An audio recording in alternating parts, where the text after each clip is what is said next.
Today on Design for You, we are talking space. Whether you live in a large house or a small apartment, we will show you how to make the best use of your space.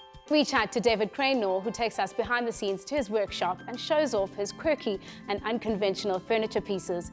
We also chat to Claire Clark from By Design Interiors, who'll give us tips on the appropriate choices to make for your space. We also take a look at a home designed by Karen Richards of K Interiors. All this and more right here on Design for You.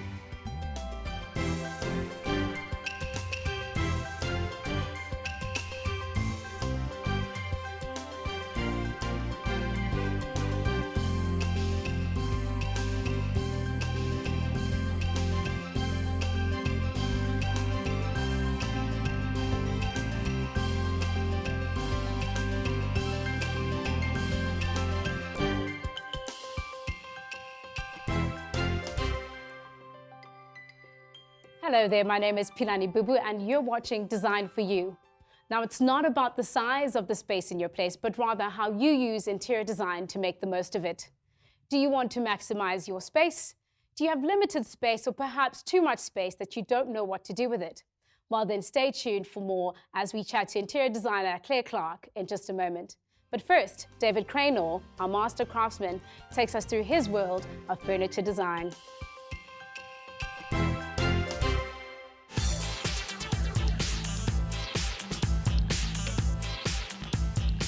David Cranor was a young furniture designer and manufacturer known for his organic take in developing authentic pieces. What sets him apart from his peers is his fresh, experimental approach to his creations, uncompromising on the quality and the detail in the art of his woodwork.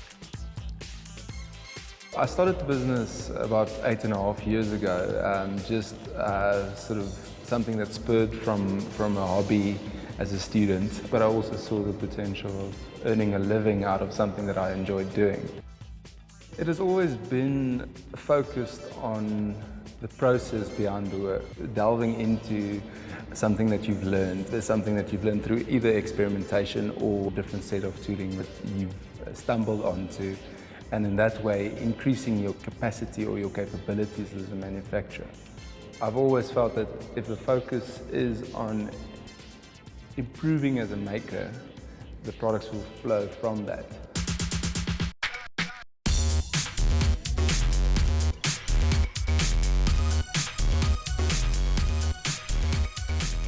I think a successful design and manufacturing business has to have a product range that caters not for a specific market but for a wider range of clients. So we produce a wide variety of work, some of it aimed at the market for specific application, others custom designs that we like taking on because we like being experimental with what we do and we like to cater for our clients.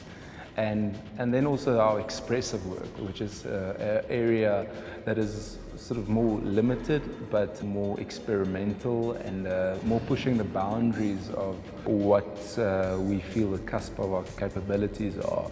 The Haywire is a product that has gained incredible success over the years and almost designed from a place of naivety is satisfying but very blessed in the sense that it has gained critical acclaim. They are quite unique in their construction and the process behind it is quite unique. We work mostly with timber. I've got a big love for timber because I grew up on a forestry farm where we grow timber for commercial use. So it's always been part of my journey. An idea born out of experimentation is the one-of-a-kind Jeppystown waiting bench.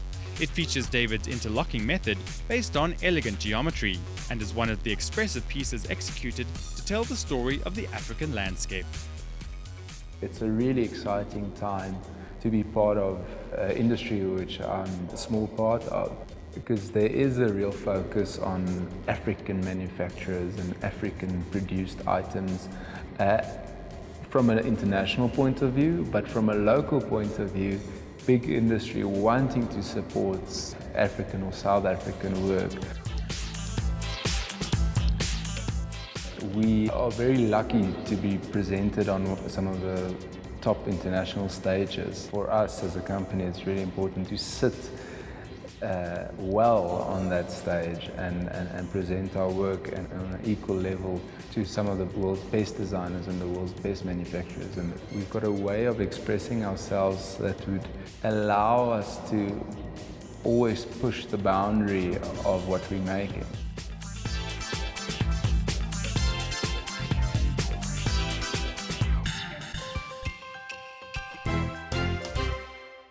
That was David Crano, and I absolutely love his piece about process and diving into what you've learned, but also experimenting. He's also got some versatile furniture pieces that could fit into small spaces, big spaces, and also those awkward spaces. But right now, my guest today is Claire Clark from By Design Interiors. She's done numerous residential, commercial and hospitality spaces, but also styled photo shoots for some of South Africa's big magazines. Well, you should be welcoming me here because I'm a guest in this space that you've beautifully designed. Thank you so much. It's lovely to be here. What is your mantra in design? Like, what would you say is your philosophy?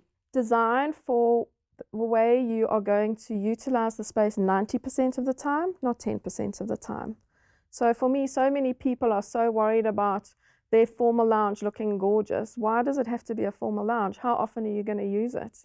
Design a space for where you're going to use it and how you're going to use it. Tell us where your passion for design has come from. My passion for design started when I built my own home some 15 years ago. And I worked very closely with the architect. And she brought quite a few of her clients around to the house to see her work. And a lot of them actually asked who did the interiors for that house. So she said, well, the owner did it. So she asked me if I would assist with some of her clients in doing their homes. So I just said, yes, sure, why not? That sounds like fun. It was the process of doing that I actually developed a passion for design. I actually was in the IT industry before, so I had a big career change. I find a lot of people start with kind of doing their own interiors. Now, Claire, did you study to do design after that? When I was asked then to help some of her clients do theirs, I quickly realized that I actually knew absolutely nothing about what it really took to be an interior designer. I didn't even know how to measure a window, and it's quite a fundamental thing when you're doing that sort of work.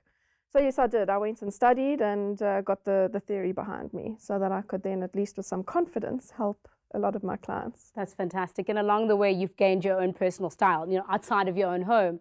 And how would you describe that, the work that you do? What is your design style?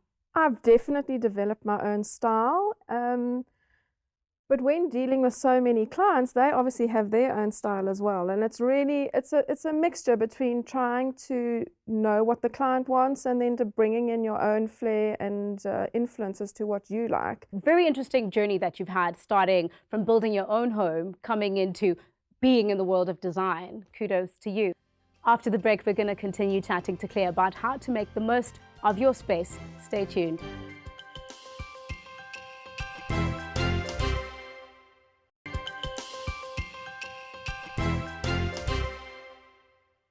Welcome back. We're chatting to Claire of By Design Interiors about space. Now, Claire, you've designed this beautiful home, and it's quite a big one. Tell us a little bit about how you've utilized the space in this home. So for me, space is not just about one area. It's about many areas that are linked together. And because this house is so big, it became even more important because you've got to move from one area to another area. In a smaller space, it's actually quite easy. You've only really got to think of one thing that you can do, one thing that you really need to do right. Whereas here, you've got to take one thing and carry it through in a theme to various different spaces of the house. So I really started with a color palette and took that and extended it through the rest of the house. Now, spatially, what are the things that you think are important to consider? Like, where do you start? Well, you've got to look at the scale and proportion first. So in order to make sure that you functionally put the room together properly, the scale and proportion of the room is very important. So you've really got to look at it, and the furniture layout and the actual layout of what you're putting into a room is really important with space. I think that's really where you've got to start. Once you know what you're putting into a room and you've got the scale and proportion right, then you can start adding the nice things like choosing the beautiful fabrics and the beautiful rugs and the things that then make up that space that make it really look beautiful. And you know what's the difficult thing about a space is gauging dimensions. Not a lot of us think in kind of what is the dimension of the space, but there are any old wives' tales around looking at the ceiling or the top of the window, that help us kind of know where to put the couch or where to put a certain kind of sideboard. any of those? A trick that I often do with my clients, because a lot of them can't visualize what things are going to look like if you just show them a 2D drawing or a floor plan. So we actually take masking tape and we masking tape it out on the floor so that they get an idea of where things are going to sit in a room, so that it gives them an understanding of what the flow of the room is going to look like. So I think that's a really good trick for anybody, especially in a small space. I love that. That's very practical. And quite often on the website, you find dimensions of chairs on there. Now, I know there's other tricks as well. Like I'm thinking about, say, how you lay out your rugs. Are there any other ways that you can demarcate the space to find, you know, your bigger pieces? Yeah, sure. And start from the bottom up. So like you said, start with the rug. So get the rug size right as well. I think so many people put a small rug in a room and it just brings the whole room, it makes the whole room look smaller. So use your floor space, use a big rug and then start from there and then add things on top of that. We've heard words like negative and positive space. Can you tell us a little bit about what that is and what's really good or bad about both? One could look at negative space in a home quite similar to one looks at a piece of art. When you look at a picture, negative space is the space that's not painted on the piece of art. So it's the white space. In a home, it's exactly the same thing. So it's where things aren't being decorated or the blank spaces in a house. And it's really looking at that and saying, well, should I be putting something in that negative space or shouldn't I? And don't overclutter. So negative space is as important as positive space is. So where their things are is as important as where things shouldn't be. We've spoken about bigger spaces. Now, what if I have a smaller 2-bedroom or 1-bedroom townhouse? How do I apply the same basic ideas within smaller spaces? I think the basis is the same. So you've got the floor, you've got the walls. Now it's how you go about using that space. Don't forget that you don't only have floor space, you've got wall space, especially in smaller spaces. You know, you can use multifunctional furniture in a small space. So a table up against a wall could double up as a workspace as well as being a dining room table. So you pull it away from the wall when you've got visitors, you push it up against a wall when you don't, and use that as a desk. So it's how you use different things. You have to think a little bit cleverly and a little bit out the box when you're doing smaller spaces. It's actually a lot harder to design a smaller space than it is to design a bigger space, because you've got the freedom of space around you. A lot of people today are downsizing. So a lot of people are moving from these big homes into smaller apartments for easy lock up and go living. Well, that's great, but unfortunately not all your furniture that you've got in your big overscale house is going to fit into the smaller apartments. That is often true. You sometimes have to start back at the grassroots and start at the basis and start from the ground up. Talking about small spaces, we've had a viewer who sent us an email with images of their space. She'd like you to give her a little bit of advice on how to actually turn this into more of a workspace for her, but also some tips on how to keep it peaceful and calm at the same time. Well, I think she's done a lot of things right already. So she's used calm and peaceful colors, and she's continued white throughout as a theme. So from the lounge into the kitchen, that's a common theme. She's got a mirror in the corner which is reflecting and making a space look bigger. So that's one of the first things she could do to make a space look bigger. I'm going to get onto the functional side just now. But don't be scared to actually mirror a whole wall.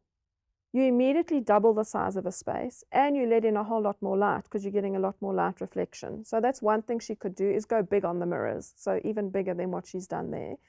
Another thing she could do is, as I just mentioned, she could take a table, put it up against a wall and use that as a desk, but she could also accessorize it beautifully so it doesn't just look like a desk if she's got visitors coming around, or it could be her dining room table if she's got visitors coming around that she could then pull away from the wall.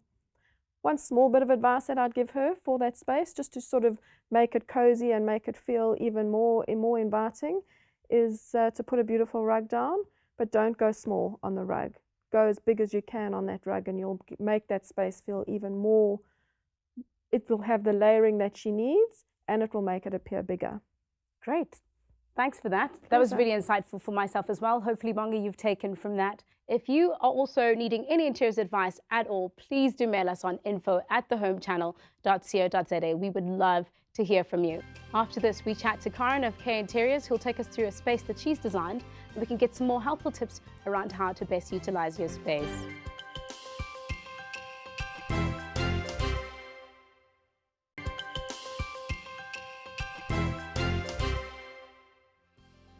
You're still watching Design for You, and next up we have Karen from K Interiors who'll be taking us through a space that she's beautifully designed.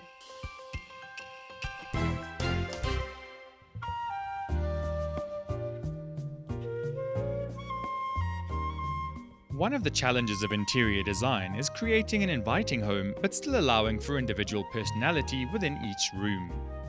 For interior designer Karen Richards of K Interiors, creating this urban contemporary family home was a prolonged journey which allowed her to carefully consider aesthetics without overlooking practicality and harmony. My go-to design techniques will differ from client to client because you've got clients that's sitting with existing furniture, they're building new houses, or they're sitting with existing fittings in their house that they can't leave now because it's too expensive. It also depends on the budget.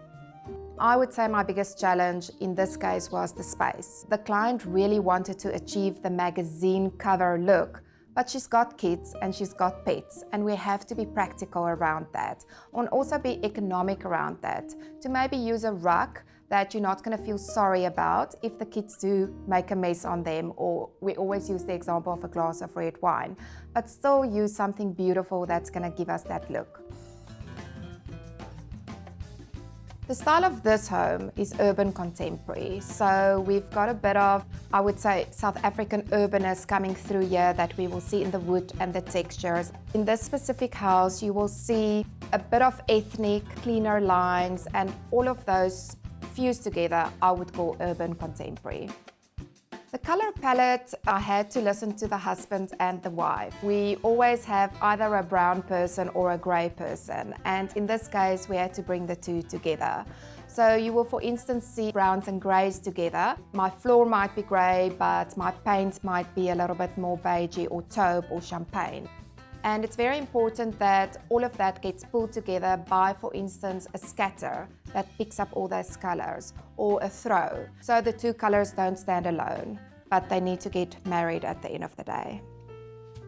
On the master bedroom, the client was very specific that that's her little private space, and that's her sanctuary she wants to go into at night and really feel like a hotel room. It's also the room where they were willing to spend a little bit more to add that bit of glamour to the room and to allow that space where you can just not sleep in, but also live in. In the bedroom, Karen has arranged two mirrors symmetrically to create balance and make the room look bigger. Remaining true to the contemporary style, she's done the same in the living room. So I would say the living room is my favorite room of the house. There's texture on the wall with wallpaper. We've used the mirrors that I love. We've added some roundness to that mirrors in order to break a bit of the straight lines in the house as well, because it's a very square house. Then we've got leather, and then we've used some animal skin to add on to that urbanism that we love. In the living room, it was also important for me to focus on the color palette. So I used scatters to bring the greys and the taupes and the champagnes together. Also, the scatters is kind of piggybacking on that animal print urban feeling that we love. In any home, different spaces should flow seamlessly into one another. In this open-plan living area, the fireplace unifies the living room and dining room, creating warmth and a sense of sophistication. The dining room is a space that this family want to use every evening, but they also want to entertain. So we had to make it practical, and we also had to make it an area where they can invite guests. We put a little bench for the kids so they can get on and off because they've got small little kids. We've added some solid wood furniture. We've added a rug, and what I love most about the dining room is a custom-made wallpaper where we printed some trees in order to bring that urbanism in, as well as the outside into the indoors. This specific family loves their garden. And you will see on the patio that we've created two little areas. So we've got the dining area just with a basic set that we can leave outside. It can be exposed to sun and rain and water. And then we've got a little bit more of a loungy area that we create for more comfortability if you want to sit outside, have your tea, read your magazine, and maybe just look at the kids while they're swimming. What we will see in South Africa is that spaces are getting smaller. And that shouldn't stop you achieving your personal style in your house. On this project, I was lucky to be very involved, and I want to ask any client out there to always involve your designer from the start, even before you start building. So we can look at the flow of the house, we can look at if the furniture is going to fit. Do you maybe need new furniture, which you then need to budget for, and that's what we can advise you on. All the walls are coated in a neutral paint color with various designs of wallpaper to add character to each space. When designing or redesigning your home, decorate each room with the whole house in mind so you can create one harmonious living space. But that doesn't mean that each room can't be different. Using similar elements here and there, you can still create a sense of unity. That was really great advice and practical too. Now, Claire, we've come to the end of our show. Any final words or remarks or advice that you have around considering space in our home? Thanks so much for having me. It's been a pleasure being here, and I've really enjoyed giving advice to your viewers. I think it's your space. Play with it, experiment, try something, and if it doesn't work, try again. You know, use the tips that you've gained from the show and put everything into practice. So have some fun. Thank you very much. We have come to the end of the show, but if you do have any more questions, please do mail us on info@thehomechannel.co.za. And if you want to find out more about our experts, do visit the website thehomechannel.co.za and join us next time. But remember that it's not about the size of your space, but rather what you do with it.